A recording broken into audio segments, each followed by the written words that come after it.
The story of India's money did not begin with the clang of machinery. It started much quieter in the hands of skilled artisans. Long before the idea of a factory or a machine press existed, India was already a land of commerce. Trade flourished across its vast plains and along its extensive coastlines. To make this trade easier, people needed a standard form of currency.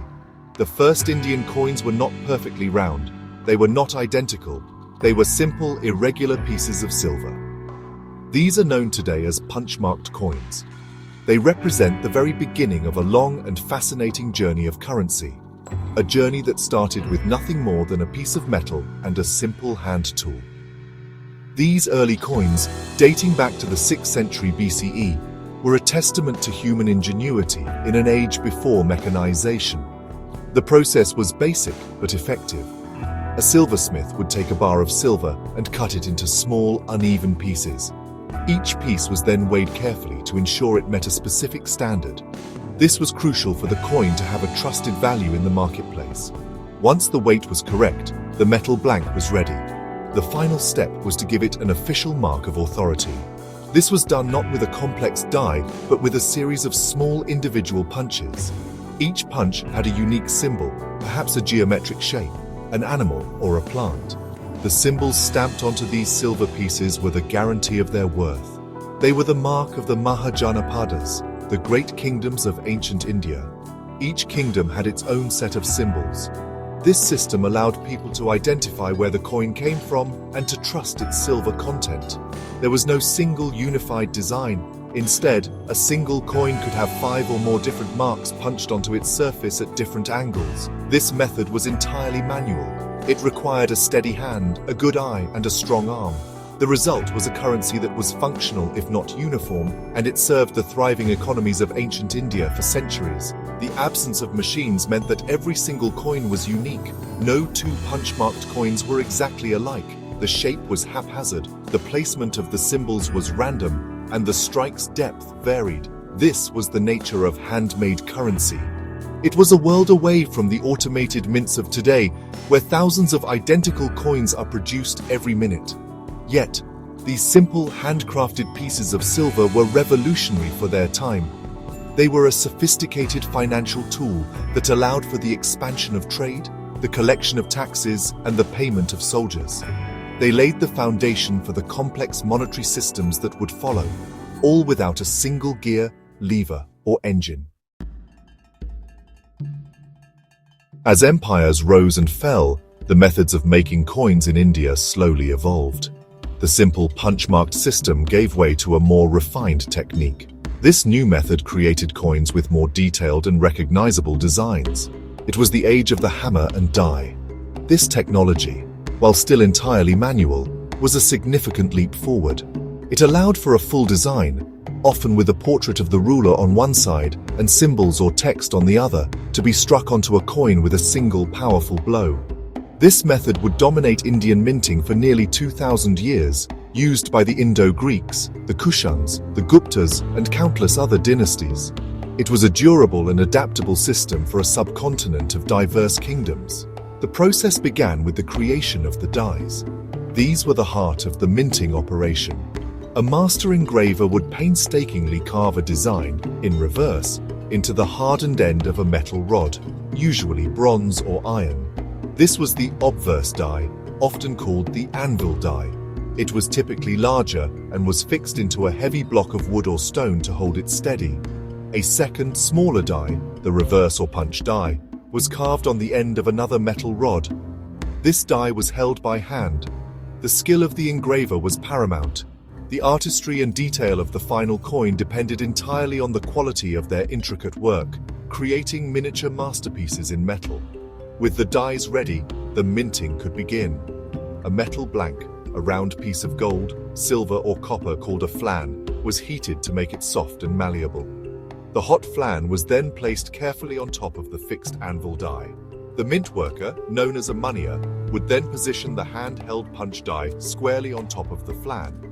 Another worker, the striker, would then deliver a swift, forceful blow to the top of the punch die with a heavy hammer.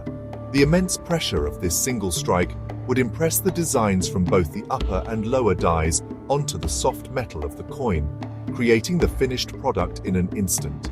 This hammer striking method produced coins that were far more uniform than the earlier punch-marked currency. However, perfection was still elusive. The quality of the coin depended on the skill and strength of the mint workers. If the hammer blow was not perfectly centered, part of the design might be weak or missing, an error known as an off-center strike. If the blow was not hard enough, the details would be faint. Sometimes the flan would move slightly during the strike, creating a blurred or doubled image. Despite these challenges, the hammer and die method was a remarkable success, producing the vast majority of India's coinage for centuries and leaving behind a rich numismatic legacy. The Mughal Empire, known for its incredible wealth and artistic achievements, took the craft of manual coin minting to new heights. The emperors from Akbar to Aurangzeb understood that coins were not just for commerce. They were powerful tools of propaganda. They were miniature canvases that declared the emperor's power, titles, and faith to every corner of their vast realm. The Mughals established a network of mints across the subcontinent, from Kabul to Bengal. While they still relied on the age-old hammer and die method, they refined it with an obsession for quality and beauty. The calligraphy on Mughal coins, especially the gold mohurs and silver rupees, is often considered a work of art in its own right. The imperial mints were highly organized operations. They were not factories in the modern sense, but sprawling workshops filled with specialized artisans. There was the master of the mint, the Daroga-e-Darul Zab, who oversaw the entire process. Below him were the engravers, who carved the elegant Persian script onto the steel dies. There were weighers, who ensured each metal flan was of the precise weight, and refiners, who guaranteed the purity of the gold and silver. The most physical job belonged to the strikers, the strong men who hammered the coins. This division of labor allowed for a consistent and high-quality output, even without the aid of machines. It was a human-powered assembly line. Mughal coins are famous for their intricate designs and poetic inscriptions. Emperor Jahangir, a great patron of the arts, issued a stunning series of zodiac coins. Each gold moher featured one of the 12 signs of the zodiac, a departure from the usual calligraphic designs. His wife Nur Jahan even had coins struck in her own name, a rare honor. These coins required incredibly skilled die cutters. The elegance of the Nastaliq script, a flowing and beautiful style of Persian calligraphy, had to be perfectly captured on a small metal surface. The attention to detail was immense, ensuring each coin was a testament to the empire's grandeur and sophistication. Despite the artistry, the fundamental technology remained unchanged. The process was still reliant on muscle, a hammer, and a steady hand. This meant that imperfections were common. Sometimes the full inscription would not fit on the coin flan, a common feature of Mughal silver rupees. The shape could be irregular, and the strike quality could vary. Yet these manually struck coins were the backbone of the Mughal economy, one of the largest in the world at the time. They funded magnificent architectural projects, vast armies, and a lavish court. The splendor of the Mughals was built, quite literally, on the wealth produced by these handmade pieces of silver and gold. The first whispers of mechanical change in India's minting history came from the sea. They arrived with the European trading companies who were establishing their coastal footholds. For centuries, Indian mints had relied on the hammer, but in Europe, a new invention had taken hold, the screw press. This machine promised a level of uniformity and quality that was impossible to achieve with a hammer. The English East India Company, growing in power and influence, saw the potential. In 1671, they received permission from King Charles II to establish a mint in their burgeoning settlement of Bombay. This was the moment the machine age of Indian coinage began.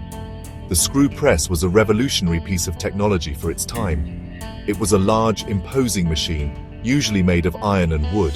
Its design was based on the same principle as a wine or printing press. A long, weighted bar was attached to the top of a large central screw. The coin dies were fixed into the machine, one at the bottom and one attached to the end of the screw. Workers would place a coin flan between the dies. Then 2 or more men would grab the ends of the weighted bar and run, spinning it with great force. This action drove the screw downwards, pressing the top die onto the flan with immense and evenly distributed pressure. The arrival of this machine in Bombay marked a clear break from tradition. The East India Company's goal was not artistic expression, but efficiency and standardization for its own trade. The screw press delivered exactly that. The coins it produced were perfectly round, with a consistent thickness and a sharp, clear design. Unlike hammered coins, the pressure was applied slowly and evenly, not with a sudden impact. This meant the entire design was struck perfectly every time. It also allowed for the minting of coins with inscribed or milled edges, a security feature that made it difficult for people to shave off precious metal from the sides of the coin, a common practice known as clipping. The Bombay Mint, with its new screw press, became the first mechanized mint on Indian soil.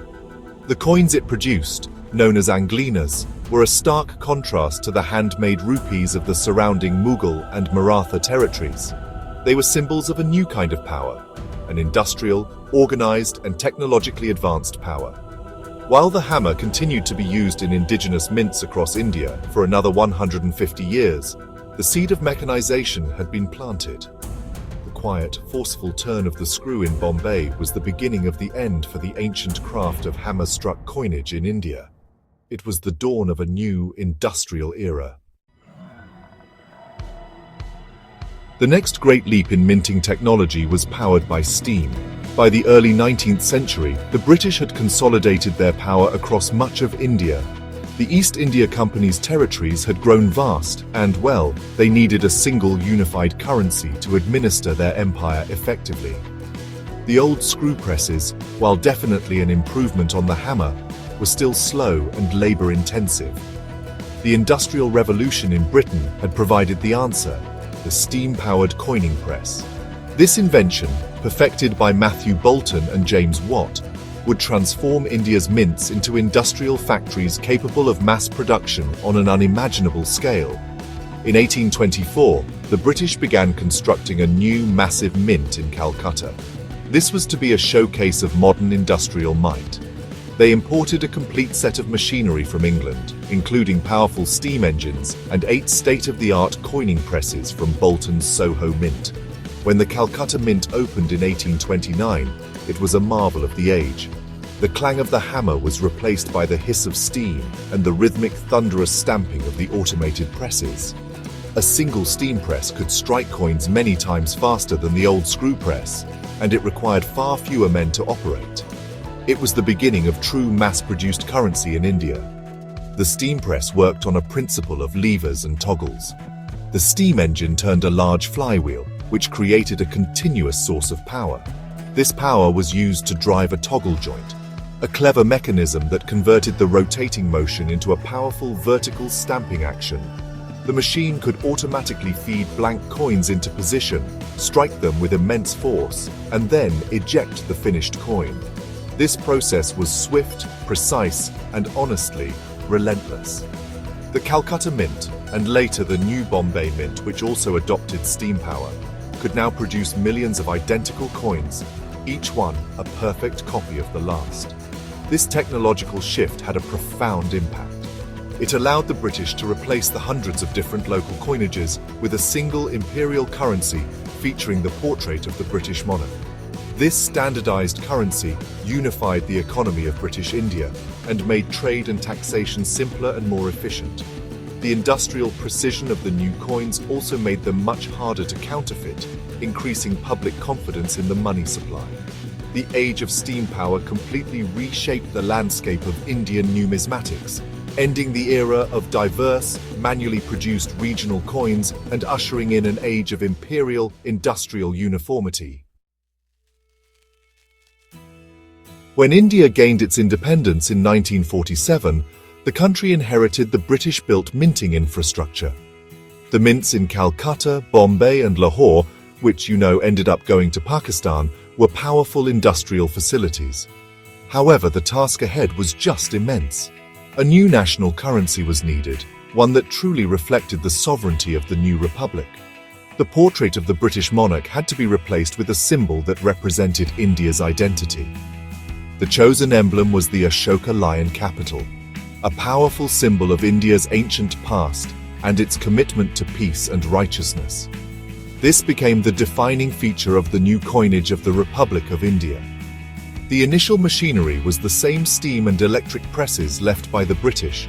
These were robust and reliable, but honestly, they were aging.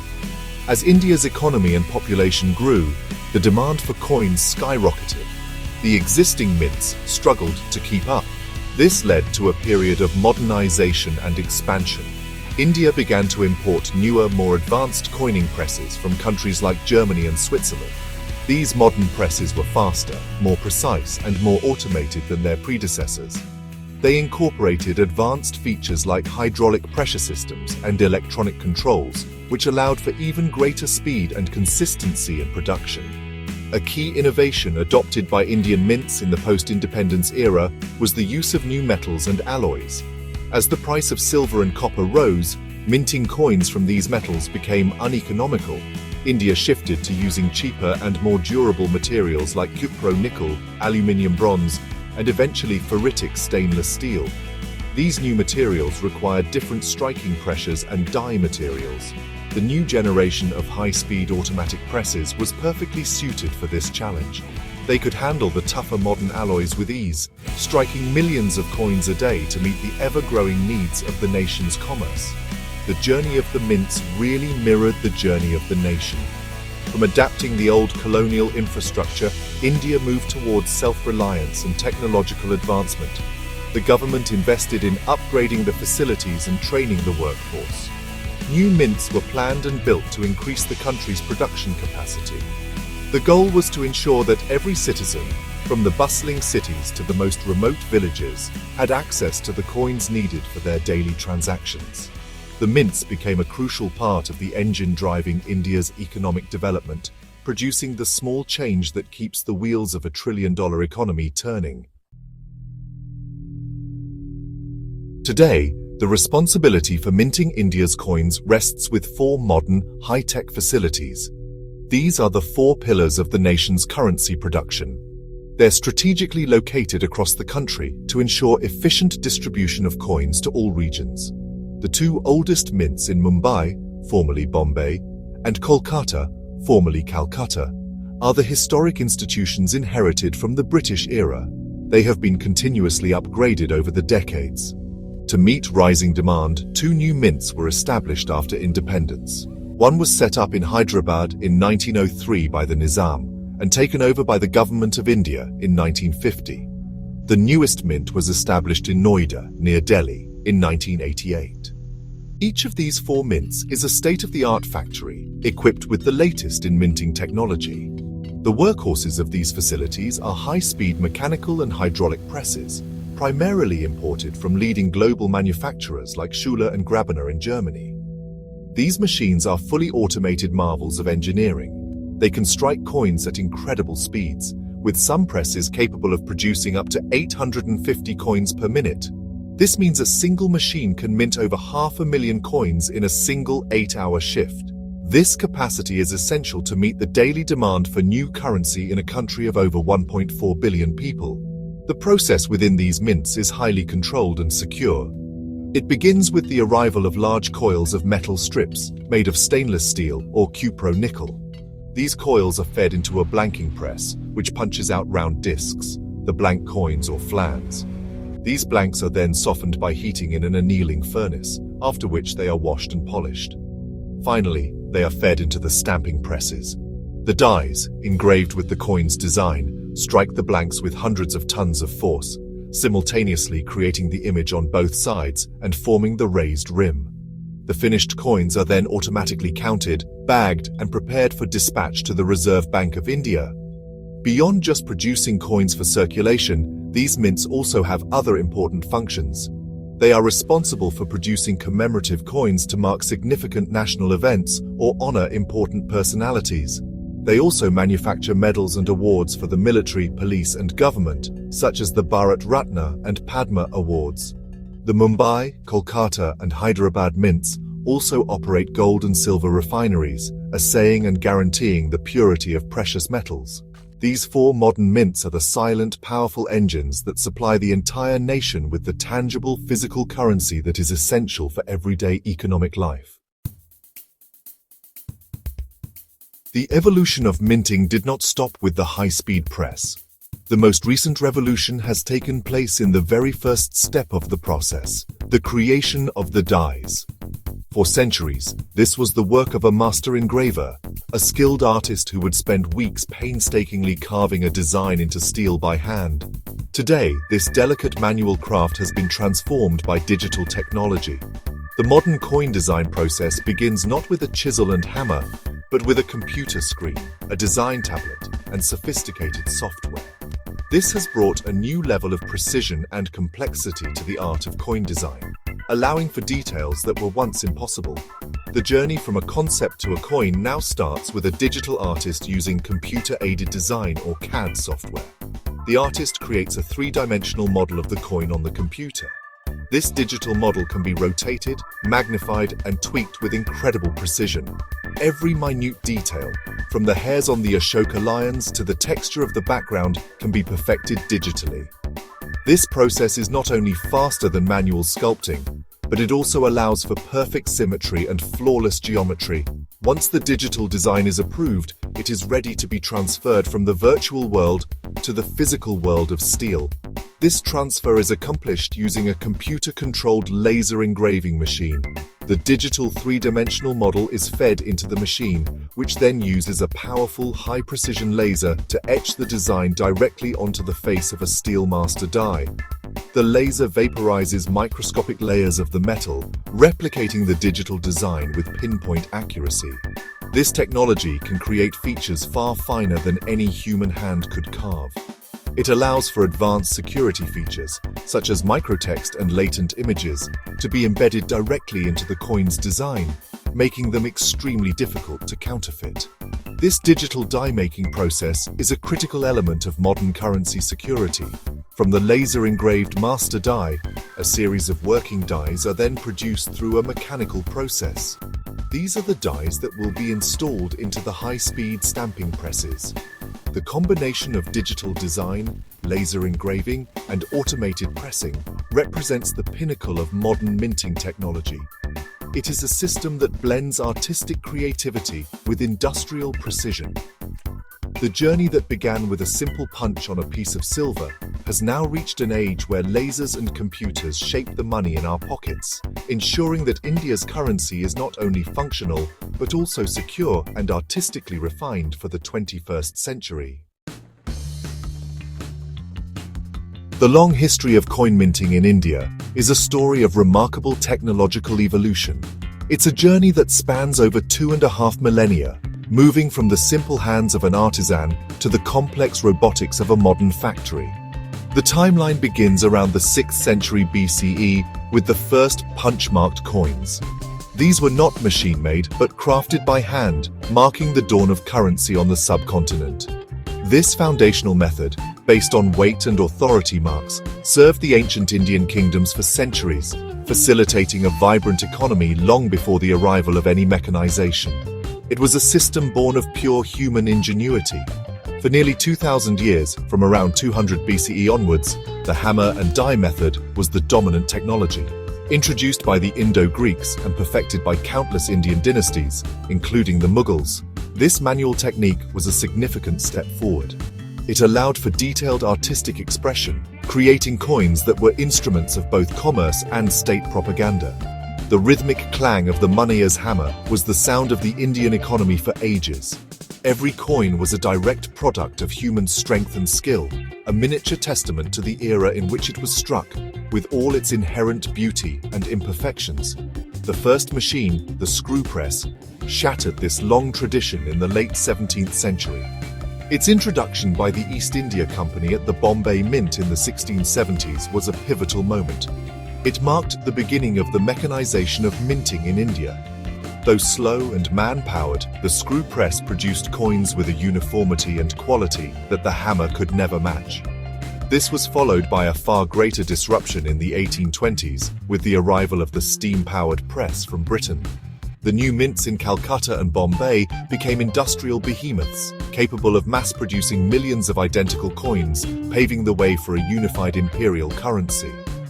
After India's independence in 1947, the nation embarked on its own technological journey. The inherited steam and electric presses were gradually replaced by modern high-speed automatic presses. Today, India's 4 mints in Mumbai, Kolkata, Hyderabad and Noida are among the most advanced in the world. They use computer-aided design, laser die engraving, and automated production lines to create the billions of coins that the nation requires. From a piece of silver struck by hand to a stainless steel coin designed on a computer and minted by a hydraulic press, the evolution of India's